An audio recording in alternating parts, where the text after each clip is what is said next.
പക്ഷേ ഈ അറസ്റ്റ് കൊണ്ട് മാത്രം ചാർജ് ഷീറ്റ് ആവുന്നില്ല. ചാർജ് ഷീറ്റ് ഫൈനലായിട്ട് കൊടുക്കുമ്പോഴേ സർക്കാരിന് തുടർന്നുള്ള ആക്ഷനിലേക്ക് പ്രവേശിക്കാൻ കഴിയും.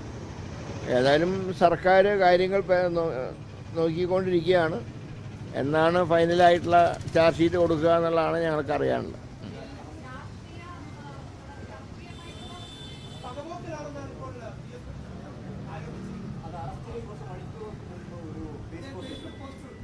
അല്ല, പ്രശാന്തിനെ ആദ്യം ചോദ്യം ചെയ്ത ആരുടെ കാലത്താണ്? ഞങ്ങളുടെ കാലത്തല്ലല്ലോ. പ്രശാന്തിൻ്റെ നേതാവ് മുഖ്യമന്ത്രി ആയിരിക്കുമ്പോഴാണ് ആദ്യം ചോദ്യം ചെയ്യുന്നത്. ആ ചോദ്യം ചെയ്യലിൻ്റെ അടിസ്ഥാനത്തിലായിരിക്കാം ഇപ്പോഴത്തെ നടപടി എന്ന് പറയുന്നത്. ഞങ്ങൾ ഈ ഒരു കാര്യത്തിൽ ഇടപെട്ടിട്ടില്ല. ഞങ്ങൾ ഈ അന്വേഷണ ഉദ്യോഗസ്ഥന്മാരെ ആരെയും ഞങ്ങൾ വിളിച്ചു വരുത്തിയിട്ടില്ല. അവരോട് ഞങ്ങൾ അഭിപ്രായം ചോദിച്ചിട്ടില്ല. പക്ഷേ ഇങ്ങനെ ഇഴഞ്ഞു പോകുന്നതിൽ സർക്കാരിന് അസംതൃപ്തിയുണ്ട്. അത് ഞാൻ പലതവണ രേഖപ്പെടുത്തിയിട്ടുണ്ട്. ഫൈനൽ ചാർജ് ഷീറ്റ് വന്നതിന് ശേഷം മാത്രം തുടർ നടപടികളിലേക്ക് സർക്കാർ പ്രവേശിക്കും. തീർച്ചയായിട്ടും സർക്കാരിനെ സംബന്ധിച്ച് ഇതിൽ അസംതൃപ്തിയുണ്ട്.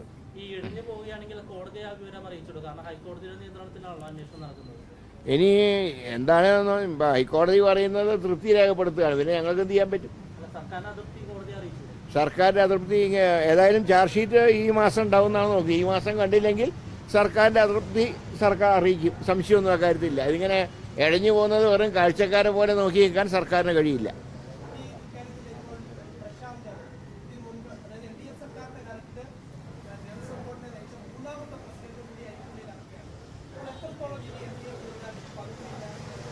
അല്ല, പങ്കില്ലാതിനി അവർക്ക് പറയാൻ കഴിയില്ലല്ലോ. ഈ നടപടികളൊക്കെ കഴിഞ്ഞ സർക്കാരിൻ്റെ കാലത്ത് ആരംഭിച്ച നടപടികളുടെ ഭാഗമാണ്, അതിൻ്റെ തുടർച്ചയാണ്. ഞാൻ പറഞ്ഞല്ലേ, ഞങ്ങളിതിലൊന്നും ഇടപെട്ടിട്ടില്ല. ഞങ്ങൾ ഒരു ഉദ്യോഗസ്ഥനെയും വിളിച്ച് ഇതിനെക്കുറിച്ച് ഒരു ചോദ്യം ഞങ്ങൾ ചോദിച്ചിട്ടില്ല.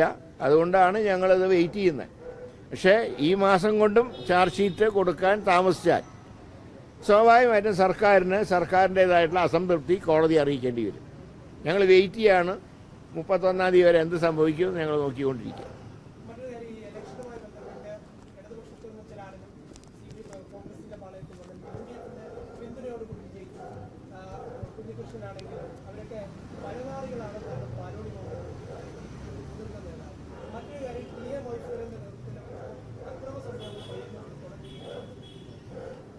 ഇങ്ങനെ ഓരോ സംഭവങ്ങൾ നടക്കുമ്പോഴും അവർ കൂടുതൽ ഒറ്റപ്പെടുന്നതാണ് യാഥാർത്ഥ്യം. അതാണല്ലോ മറ്റേ UDFകാരെ സംസ്കാരം പഠിപ്പിക്കാൻ വരുന്ന ചില വിദ്വാന്മാർ, അവരുടെ നേതാക്കന്മാരുടെ വാശ്യമാണിത്. പക്ഷേ പാലോളി മുഹമ്മദ് കുട്ടി അങ്ങനെ പറഞ്ഞു എന്നുണ്ടെങ്കിൽ അതൊരു ഷോക്കിംഗ് ന്യൂസാണ്. കാരണം ഞങ്ങളൊക്കെ അദ്ദേഹത്തിനെ കേരള രാഷ്ട്രീയത്തിലെ ഒരു തലമുതിർന്ന കാരണവരായിട്ടാണ് കാണുന്നത്. അങ്ങനെയുള്ളൊരു വ്യക്തിയുടെ ഭാഗത്തുനിന്ന് ഇങ്ങനെയുള്ള പ്രയോഗങ്ങൾ ഒരിക്കലും വരാൻ പാടില്ലാത്തതാണ്. അതോടൊപ്പം തന്നെ മറ്റൊരു കാര്യം പറയാനുള്ളത്, ഇന്നലെ മിനിഞ്ഞാന്ന് ശ്രീ രാഹുൽ ഗാന്ധിയുടെ നേതൃത്വത്തിൽ പ്രധാനമന്ത്രിയുടെ ഓഫീസിലേക്ക് മാർച്ച് നടത്തുകയുണ്ടായി. ഇത് സ്വാഭാവികമാണ്. രാഷ്ട്രീയത്തിൽ മുഖ്യമന്ത്രിമാരുടെ വസതിയിലേക്ക് മാർച്ച് നടത്തും, പ്രധാനമന്ത്രിമാരുടെ വസതിയിലേക്ക് മാർച്ച് നടത്തും. ഇത് ജനാധിപത്യത്തിൻ്റെ ഭാഗമാണ്. അതിന് പകരം ഏതെങ്കിലും പാർട്ടി ഓഫീസിലേക്ക് മറ്റൊരു പാർട്ടിയുടെ സംസ്ഥാന പ്രസിഡന്റ് പ്രകടനം നടത്തി എവിടെയെങ്കിലും കേട്ടിട്ടുണ്ടോ? ഞാൻ ആദ്യമായിട്ട് കാണുകയാണ്. പിന്നെ ഒരു കാര്യത്തിൽ സന്തോഷമുണ്ട്. ഞങ്ങളൊക്കെ വിചാരിച്ചത് രാജീവ് ചന്ദ്രശേഖരൻ MLA സ്ഥാനം രാജിവെച്ച് പോയി എന്നാണ് വിചാരിച്ചത്. കാരണം സഭയിൽ മഷിയിട്ട് നോക്കിയിട്ട് കണ്ടില്ല. ഏതായാലും ഇന്നലെങ്കിൽ അദ്ദേഹത്തിന് പ്രത്യക്ഷപ്പെട്ടതിൽ ഒരു സന്തോഷമുണ്ട്. അദ്ദേഹത്തിനെ വീണ്ടും ഒന്ന് കാണാൻ കഴിഞ്ഞല്ലോ. പക്ഷേ ഇതൊരു വളരെ തെറ്റായിട്ടുള്ള ഒരു നടപടിക്രമമാണ് ഇന്നലെ തിരുവനന്തപുരത്തുണ്ടായത്. ഞാൻ അത്രേ അതിനെക്കുറിച്ച് പറയുന്നുള്ളൂ. അത് വളരെ തെറ്റായിപ്പോയി. അങ്ങനെ ഒരു രാഷ്ട്രീയ പാർട്ടിയും ചെയ്യാൻ പാടില്ല. ഇല്ല, അത് ഞങ്ങളുടെ സംസ്കാരമല്ല.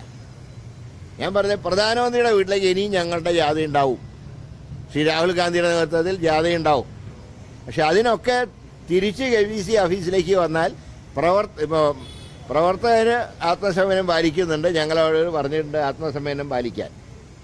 അത് എത്ര കാലം ഞങ്ങൾക്ക് പ്രവർത്തനം പിടിച്ചു നിർത്താൻ കഴിയുമെന്ന് ഞങ്ങൾക്ക് പറയാൻ പറ്റില്ല.